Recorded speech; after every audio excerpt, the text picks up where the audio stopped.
I think you know the famous joke, how many rabbis does it take to change the light bulb? And they say, change? I'd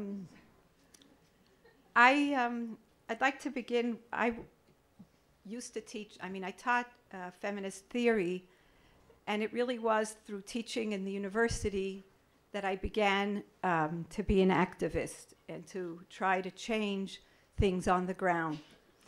I was on a panel once at Van Leer with a few other rabbi men, and I was speaking about the comparison between Zionism and feminism. And I began saying that Zionism created a very big revolution in the Jewish world, and it also divided orthodoxy in two, between those that felt this was the end of the Jewish people, that one cannot be active, that one has to wait and be passive and wait for the Messiah, and those that really believed that Zionism is a religious revolution and it can change the way we are also religiously. And I began, and I compared it to what feminism I thought can do and does. And I thought it was rather a pretty clever comparison, and I was pretty impressed with myself until someone got up in the audience and said, Tovale, which I'm always talked to that way. Tovale, how can you say that? Zionism is from God and feminism is from the Goyim. Now,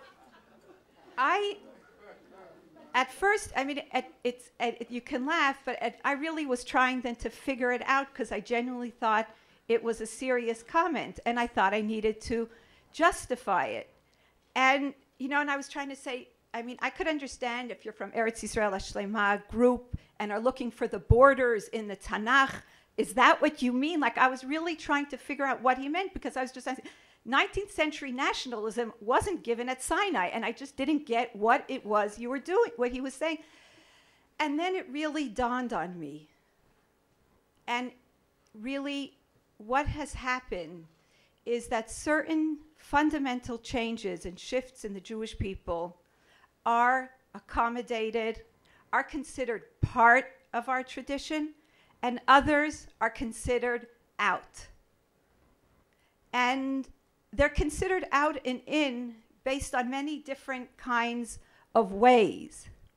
Now, it's a very famous example of over 100 years ago, the Chafetz Chaim, in his Perush of Masechet Sotah, spoke about, tried to really change the status of Jewish women's learning. And he, in that sense, created what we would consider a revolution. And he began his tshuva, his answer, saying, times have changed. Families do not live in the same way. Transmission is not working in the same way. People are all over. Girls have to start learning. Now, you look at what he could have done, the traditional thing in changing in halacha, and saying, really, there were so many women in the Gemara who learned, or don't you really know, Dvorah Hanaviyah. He could have done the regular self-corrective mechanism that all of us who are brought up in orthodoxy are used to. Finding precedent, finding this, we do that whole thing so well. Except what he did was that he was able just to simply say, times have changed, and we really have to change now the education of girls. Now, why is that not a revolution? And why is certain things that I have tried to do considered a revolution? And this is something that has puzzled me, and it is something that I really tried to think about. And I think what really it is that I have come from the traditional parts of Judaism, and that is that there are many self-corrective mechanisms in Judaism. Many. I grew up really believing that we were always moral, and if anybody isn't, they really don't understand Jewish tradition right. And until I went to Bnei Akiva enough times and kept on coming back and saying, but Abba, it can't be that everybody else says this and just us, we're really understanding Judaism correctly. And it slowly dawned on me that what really goes on is that in Orthodoxy and in traditional Judaism, there's a group of people who are given the right or are empowered to say what is in and what is out.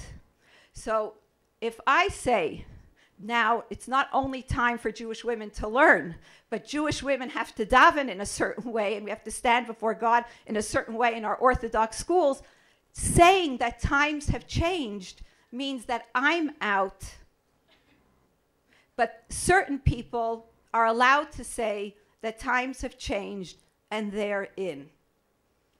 Now, what does that mean?